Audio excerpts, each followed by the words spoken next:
हमें भारी दुख की समय विपत्ति ने घेर लिया, भारी दुख का समय आ गया। हमें दृढ़ विश्वास है कि मेरे भगवान मेरा परम मंगल करेंगे, मेरा परम हित करेंगे। ये दुख नहीं है, ये विपत्ति नहीं, भगवान का किया हुआ विधान, इसमें परम मंगल होगा।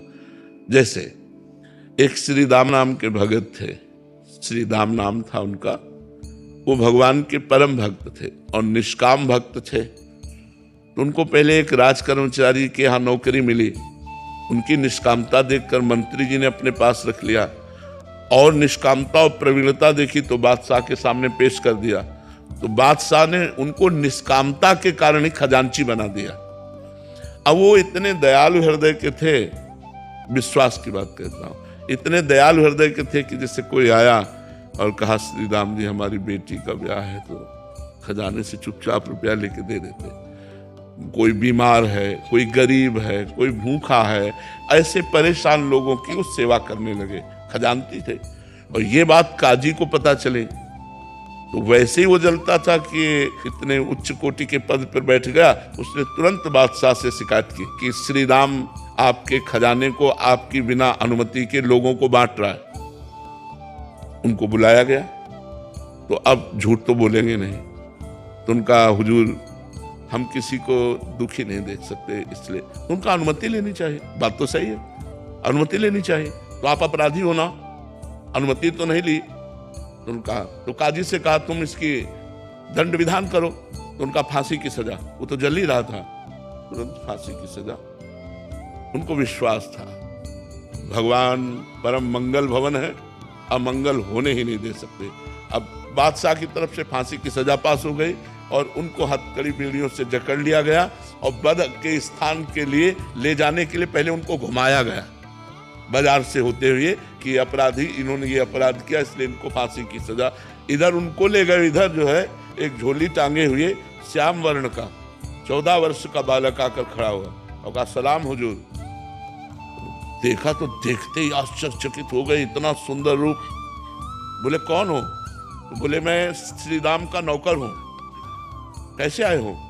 बोले हिसाब चुकाने आया हूं। खजाने का तुम्हारा जो भी चला गया है और ऐसे झोली पलटाई तो वो दिव्य हीरे कि एक हीरे की कीमत उसके खजाना पूरा नहीं।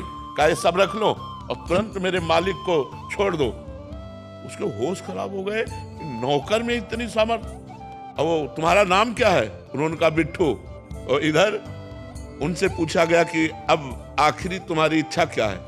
तो महाराष्ट्र में विट्ठल भगवान है, उनके वो सेवक थे, तो उनका एक बार केवल झांकी करवा दो। इधर हिसाब किताब, उधर कह रहे एक बार झांकी करा दो। तो विट्ठल भगवान के पास गए और कहा राजी हो? इतने में घोड़े से दौड़ते हुए वो आदमी आए राज की और कहा श्री राम को मुक्त कर दिया जाए। और बादशाह ने तुरंत बुलाया है।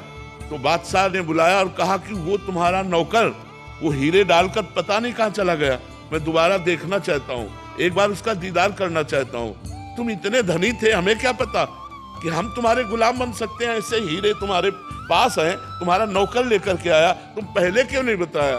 तो उनका हुजूर हम आपके ही नौकर हैं, हमारा कोई नौकर नहीं है, आप विश्वास मान। बोले कैसे विश्वास मान? वो कह के गया। बोले क्या नाम बताया? बोले बिट्ठू। अरे बोले महाराज वो हमारे विट्ठल भगवान है, वो हमारे इष्ट है, वो इसलिए तो वो रो पर धर्म का कार्य कर रहा हूँ, भले फांसी मिली है लेकिन भगवान मेरी रक्षा करेगा। तो भगवान ने रक्षा की कि नहीं?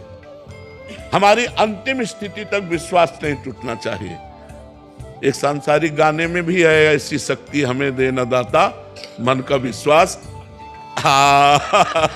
मन का विश्वास, हे भगवान मुझे ऐसी सामर्थ्य प्रदान कीजिए कि किसी भी परिस्थिति में मेरा विश्वास न टूटे, मेरा विश्वास पूरा। जैसे एक जमींदारी पहले चलती थी तो बड़ा अत्याचार करते थे गरीबों के ऊपर जमींदार लोग। तो एक गरीब केवट था, तो उसने कुछ रुपए अपनी बेटी के ब्याह के लिए लिए थे।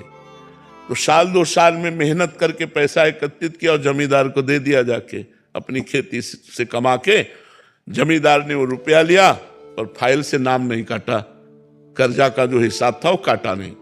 2-4 महीने बाद उसके आदमी गए और कहा जमींदार साहब ने बुलाया है। तो जमींदार ने कहा कर्जा दीजिए। तो उनका साहब हम तो दे गए थे आपको।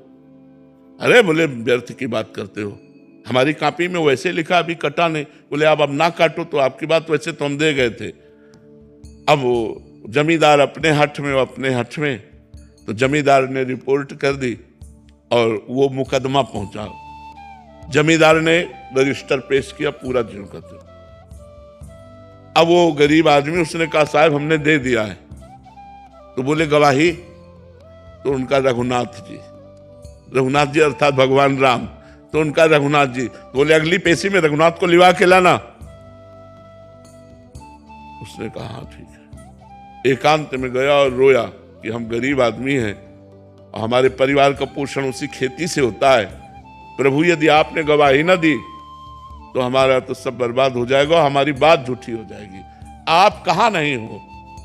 जिस समय वो पैसा दिया था उस समय आप थे, क्योंकि आप सर्वत्र हैं तो आप उस जगह भी थे, इसलिए आपको गवाही देनी पड़ेगी। पहुंचा, उनका अपनी गवाही पेश करो।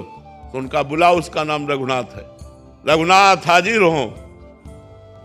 लाठी टेकते हुए आए और जमींदार से कहा 100 का नोट वो, 200 का नोट वो, इतने सोने के सिक्का उस जगह तुम्हारे रखे, वो इसी के तो दिए हुए हैं, हमने देखा। उसके होश उड़ गए कि ये तो बिल्कुल। और अब जमींदार की भगवान के सामने हिम्मत नहीं, जब आंख में आंख डाल के बात की ना तो उसकी हिम्मत नहीं। बोले हाँ हाँ हाँ हाँ। तो 420 में जमींदार के ऊपर दंड जुर्माना लगा और वो छोड़। विश्वास कि भगवान है मेरी रक्षा करेंगे, भगवान है मेरा सहयोग करेंगे। दृढ़ विश्वास, किसी भी स्थिति में विश्वास ना टलने पावे।